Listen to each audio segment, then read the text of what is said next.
ஆனா ப்ராப்ளம் என்னன்னா விஷயம் விஜய் இவங்களை சேர்த்துப்பாரான்றதான் $1 மில்லியன் கொஸ்டின். அவருக்கு என்ன ப்ராப்ளம் இருக்கு இவங்களை சேர்த்துக்கிறது? அவர் யாரையும் சேர்த்துக்கிறதால அவர் ஒரு கனவு உலகத்துல வாழ்ந்துட்டு இருக்காரு. அவர் சிலோன் வாங்கல, அவர் ஒரு தங்க கூண்டுல கோபுரத்துக்கு மேல இருக்கு தங்க கூண்டு, அது பேர் சிலோன் வாங்க ஆங்கிலத்துல. அதுல அப்படியே வாழ்ந்துட்டு இருக்காரு. அதாவது நான் வந்து அப்படியே ஜெயிச்சு அப்படியே 2 வருஷத்துல 2026ல ஸ்ட்ரைட்டா போய் சிஎம் ஆயிடும்.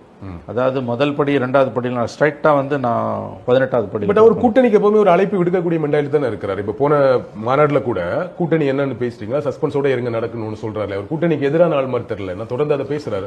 அன்டெஸ்டட் சார் அது. அவர் என்ன மனசுல வச்சிருக்காருன்னு தெரியல. இப்ப நம்ம பாருங்க 3 வாரம் ஆகுது அது பொதுவெளிக்கு வந்தவர்.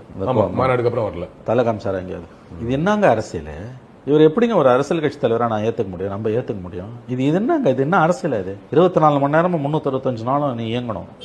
கட்சி ஆபீஸ் திறந்திருக்கணும். நான் சொன்ன அறிவாலயம் 365 நாளும் 24 மணி நேரமும் திறந்திருக்கும். எதிர்கட்சியும் ஆளுங்கட்சியும். அறிவாலயத்தின் அண்ணா அறிவாலயத்தின் கதவுகள் என்றும் மூடப்பட்டதில்லை. ஒரு அரசியல் கட்சி எப்படி இருக்கணும்ன்றதுக்கு அவங்க தான் யார் வேணா போக முடியும். யார் வேணா போக முடியும். கட்சிக்காரன் பாதிக்கப்பட்டவன் போக முடியும். ஒரு பாதிப்புனா கட்சிக்காரன் 24 மணி நேரம் அங்க போய் அணுக முடியும்.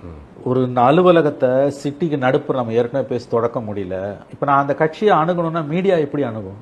மீடியா கிட்டே பேசாம 100 தடவை பேசிட்டாங்க, 101 தடவை நம்ம பேசணும். மீடியாவுடைய இன்டராக்ட் பண்ணாம ஒருத்தர் எப்படிங்க தலைவரா இருக்க முடியும்? இது என்னங்க கட்சி? வந்து பஸ் வச்சிருக்கு. 17ஆம் தேதி செப்டம்பர் 17ல இருந்து பெரியார் பிறந்த நாள். அவரு அன்னைக்கு தான் மோடி பிறந்த நாளும். காலத்தின் கொடுமையில அதுவும் ஒண்ணுன்னு வச்சுக்கோங்க.